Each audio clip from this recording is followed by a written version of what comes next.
Abandoned in the snow. Eleanor Hayes pressed the folded letter against her chest as the carriage wheels rattled over the frozen road. The ink had faded with travel, but she knew every word by heart.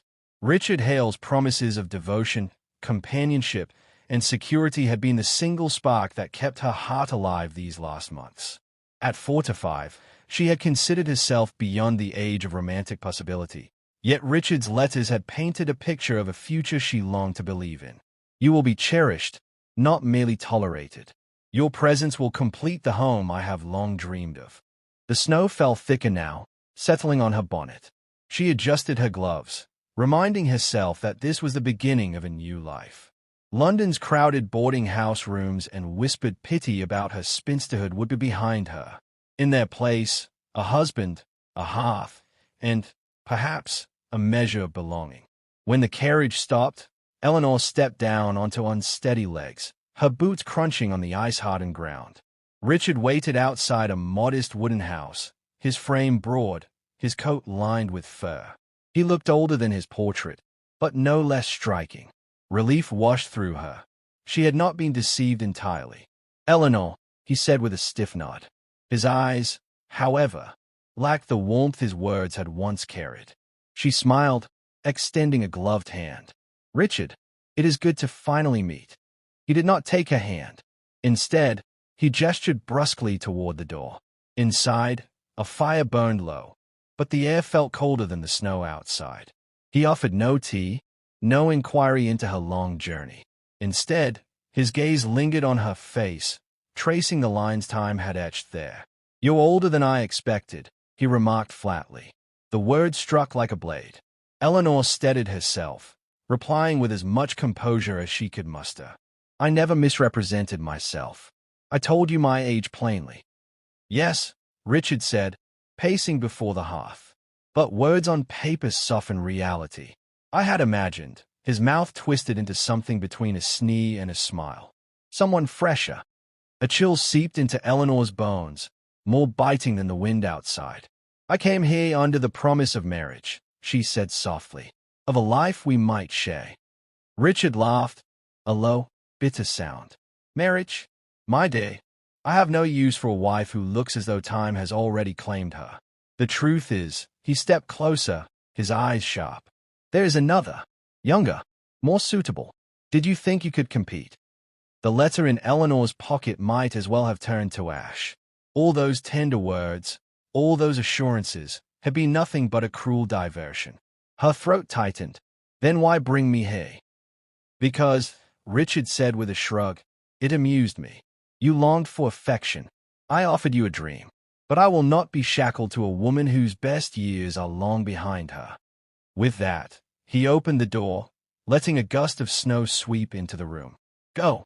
Find your way back. There's no place for you here." Eleanor's breath caught. "In this storm, you would cast me out like a stray." "You'll survive," Richard muttered, already turning away. But Eleanor knew he had no concern for whether she lived or died. To him, she was a mistake, an embarrassment to discard. The snow swallowed her footsteps as she stumbled away from the house, clutching her small trunk. Wind clawed at her face, and her vision blurred with tears that froze before they fell. Her body trembled from cold and humiliation. She thought of the whispers that had followed her in London, the pitying looks, the unspoken verdict that she was a woman past her worth. Richard had confirmed it with ruthless clarity. Still, somewhere deep within, a flicker of defiance resisted the despair. "I am not finished," she told herself, though she scarcely believed it. Yet each step grew heavier, and the storm thickened, stealing her breath. The road was empty, and the world felt vast and merciless. Her knees buckled, and she collapsed into the snow. The trunk slipped from her hands, landing with a dull thud. Eleanor lay still, the icy ground pressing against her cheek. Exhaustion threatened to pull her into a cold, endless sleep. She wondered if this was to be her end, alone, unwanted, erased by the very storm into which she had been thrown. As her eyes fluttered shut, a dim shape moved in the distance. The crunch of boots on snow reached her fading senses, and a voice, low, steady, commanding, cut through the howling wind. "Hold on," You're not alone out here. Strong arms lifted her from the ground, warmth surrounding her as if from another world. For the first time since Richard's rejection, Eleanor felt the faintest thread of hope. Whoever this man was, he had found her when she had been cast aside. Darkness claimed her, but his presence lingered in her mind, like a promise she had not dared expect. A stranger's kindness. Eleanor awoke to the crackle of firewood and the faint scent of pine smoke. For a moment, she thought she had dreamed the snow, Richard's betrayal, and the cruel expulsion from his home. But the aching stiffness in her limbs told her otherwise. She lay beneath a woolen quilt, the fabric rough but warm, her body trembling as if the memory of the storm still clung to her. You awake? The voice came from across the room, steady, low, touched with a quiet authority. Eleanor shifted her gaze and saw him, a broad-shouldered man seated by the fire, his features illuminated by its glow. His hair, touched with gray at the temples, lent him an air of dignity, while the lines around his eyes spoke not of cruelty but of a life marked by endurance. He rose and stepped closer. I found you half frozen on the road, he said. You're fortunate I came that way. Another hour, and he left the thought unfinished, but his eyes softened with unspoken concern. Eleanor attempted to sit up, but her body protested. Thank you. You saved me. Her voice cracked with the effort. He poured water into a cup and brought it to her. Drink, slowly. The warmth of the water soothed her raw throat. She studied him carefully. May I know your name? Charles Whitmore, he replied. I live a few miles from here. I was on my way back from town when I saw you. Eleanor hesitated before offering her own. Eleanor Hayes. The name felt fragile on her lips, as if she were no longer certain who she was after such humiliation. Charles inclined his head politely, then pulled a chair nearer. You've traveled far, by the look of you. But what were you doing alone in a storm? The question cut deep. Shame threatened to choke her. How could she confess that she had been abandoned like unwanted cargo, discarded by the man who had lured her here with false vows? Yet Charles's gaze was steady, free of judgment. Something in that steadiness loosened the words she had sworn to bury. I came to marry a man, she whispered. A man who promised companionship, safety. She swallowed hard. But when I arrived, he saw me, saw what age has done, and decided I was unworthy. He cast me out into the snow. The admission burned. Eleanor gripped the edge of the quilt, bracing herself for pity, or worse, contempt. But Charles did not snay. He did not laugh. His jaw tightened, and his voice, when it came, carried both anger and compassion. Then he is a fool. No woman deserves such cruelty. Eleanor's throat closed. She had prepared herself for mockery, but kindness disarmed her more completely than ridicule. You're generous to say so, she murmured. But perhaps he only spoke aloud what others already think. That I am too old to hope for love. Charles's expression shifted, a shadow crossing his face. Too old? He almost scoffed, though the sound was tempered by sadness.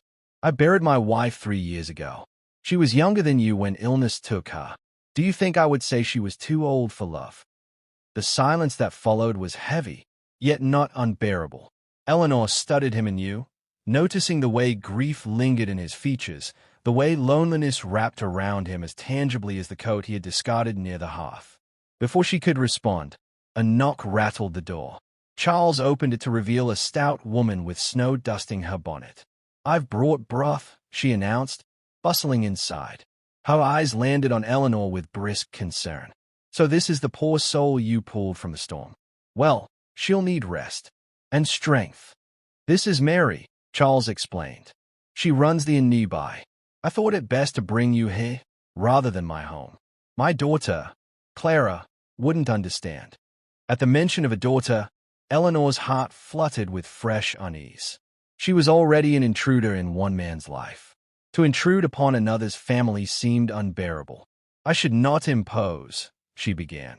But Mary silenced her with a firm shake of her head. Nonsense. You'll stay until you've recovered. After that, well, the good Lord will guide your path. Eleanor sank back into the pillows, too weary to protest. Yet her mind churned. She had no path, no home, no future. Only the bitter knowledge that she had been deceived and discarded. Still, when she glanced toward Charles, she found herself held by the quiet steadiness in his gaze. For the first time since Richard's betrayal, her heart stirred with something other than grief, though she dared not name it. Charles rose, pulling on his coat once more. "Rest now. You're safe here. I'll return tomorrow."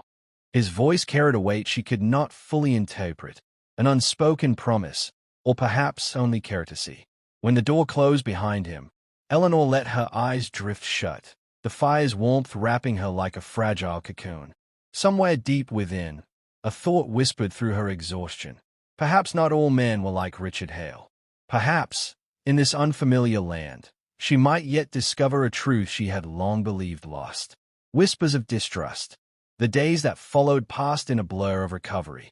Eleanor remained at Mary's Inn, her body mending under bowls of broth and steady warmth, though her spirit lagged behind. She often sat near the window, gazing at the snow-covered street, where townsfolk bustled with errands and laughter. She envied their belonging. Hayes was a presence that felt accidental, as though she had been dropped into their world by fate's careless hand. Charles visited daily, his manner gentle but never intrusive. He asked little of her past, though his eyes carried questions he chose not to voice. Instead, he offered small kindnesses, a basket of wood for the fire, fresh bread, a book of poetry left discreetly by her bedside. Eleanor found herself waiting for his footsteps, her heart lifting at the sound, though she told herself it was gratitude, nothing more. And yet gratitude alone could not explain the way she noticed his hands, strong, weathered, yet capable of surprising gentleness. Nor could it explain the warmth that lingered in her chest long after he departed. Such thoughts she tried to suppress, reminding herself of Richard's betrayal, of her own foolishness in trusting too soon. To hope again was to risk ruin. One afternoon, Charles arrived with his daughter. Clara Whitmore was tall and striking, her dark hair swept neatly beneath her bonnet, her eyes sharp as polished glass. She greeted Mary politely but looked upon Eleanor with a cool appraisal that made Eleanor's breath falter. "So," Clara said, removing her gloves with deliberate precision, "this is the woman my father has been visiting." Eleanor flushed. I owe your father my life. He found me when I had nowhere else to turn." Clara's smile was thin. "Yes, he has always had a soft heart. Sometimes too soft. That is why I worry when strangers suddenly appear in our lives." Charles cleared his throat. "Clara." His tone carried a warning, but Clara's gaze did not waver. Eleanor clasped her hands tightly in her lap. "I have no wish to be a burden. As soon as I am well enough, I will find employment and secure my own lodging."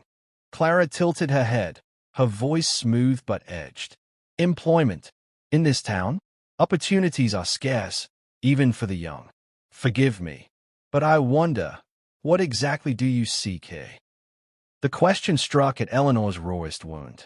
What did she seek? Once, she had believed it was marriage, belonging, love. But those illusions had been stripped away, leaving her unsure whether any future remained for her at all. "I seek only a chance to live with dignity," she answered quietly. For the first time, Clara's composure faltered. She glanced at her father, then back at Eleanor, as though weighing the sincerity of the reply. Still, suspicion lingered in her eyes. Later, when Clara stepped outside to fetch her horse, Eleanor turned to Charles. "Your daughter is right to question me," she said softly. "I have nothing to offer but a history of mistakes. She must think me pitiful." Charles's brow furrowed. "Clara has grown protective since her mother passed. She fears being left behind, or seeing me hurt. But she will come to understand." "Or perhaps," Eleanor whispered, "she already sees the truth, that I am not meant to remain." Charles leaned closer, his voice low and steady. "Do not mistake her caution for prophecy.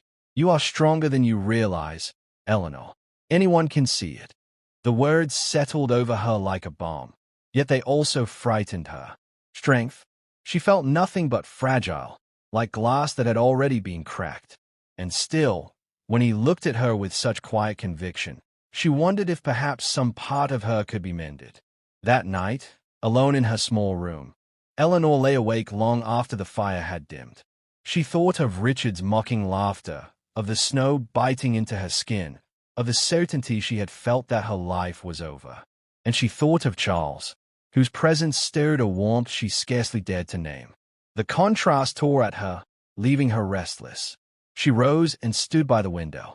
Outside, the moon cast silver across the snow, the world hushed in its glow.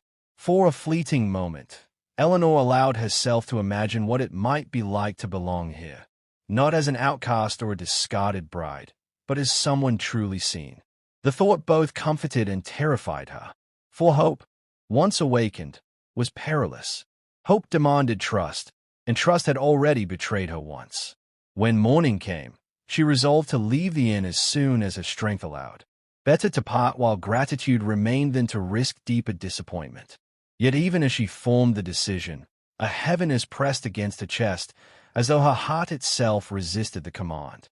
And in that quiet battle between fear and longing, Eleanor understood that her true conflict was no longer with Richard or with Clara, but within herself. To remain was to risk being wounded again. To leave was to ensure she would never know what might have been. A choice of the heart. Eleanor rose before dawn, her decision made. She folded her few belongings into the trunk, clothes worn but clean, the letter from Richard she could not bring herself to burn, and the small brooch her mother had given her years ago. The inn's walls had sheltered her, but she dared not linger. To stay was to invite further suspicion from Clara, and wise, to allow her heart to hope for something that could never be. She dressed quietly, each button fastened with trembling hands. By the time the first light of morning touched the snow, Eleanor had pulled her cloak tight and stepped into the icy street. Her breath billowed in the air, her steps uncertain yet resolute. Better to leave with dignity than to overstay and risk rejection once more. She had not gone far when a familiar voice broke through the silence. "Eleanor." She turned to see Charles striding toward her, his coat unfastened, his expression etched with both worry and determination. "Where are you going?" he demanded, halting before her. "I cannot remain," she answered, her voice low but steady. "Your daughter doubts me, and I cannot endure another household where I am unwelcome. I will find work elsewhere, perhaps in the next town." Charles's eyes darkened, and wandered into another storm. "Alone?" Eleanor lifted her chin, though her heart quivered. "I would rather face the storm than risk becoming a burden to you." He stepped closer, his voice firm yet gentle. "You are no burden. Do you not see? Since the day I found you, my life has stirred in ways I thought buried with my wife. For 3 years I have lived in silence, convinced love was behind me. But then," he paused, his gaze steady upon hers. "Then you appeared. Not by design, perhaps not by choice, but by providence nonetheless." Her breath caught. "Charles, you speak of being too old," he continued, his voice thick with emotion. "But love does not heed the calendar. It sees only the heart, and yours is worth more than all the fleeting beauty this world parades. I will not let you vanish into the snow." Eleanor's resolve faltered, tears stinging her eyes. Yet fear clung stubbornly. "And Clara, she does not share your faith. She will never accept me." As if summoned by her name, Clara emerged from the inn, her cloak wrapped tightly around her. She approached, her face pale, her eyes uncertain. For a long moment, she looked between them, the weight of unspoken thoughts pressing upon the air. "I heard you," Clara said at last, her voice softer than Eleanor had ever heard it. "Father, when Mother died, I thought no one could take her place. I feared anyone who tried would dishonor her memory. That is why I judged so quickly." She turned to Eleanor, her gaze steady though tinged with shame. "But I see now you are not here to replace her. You are here because you were cast aside unjustly, and because my father's heart deserves to live again." Eleanor blinked in disbelief. You would accept me?" Clara hesitated, then nodded. "If you can bring him peace, then yes. I will try."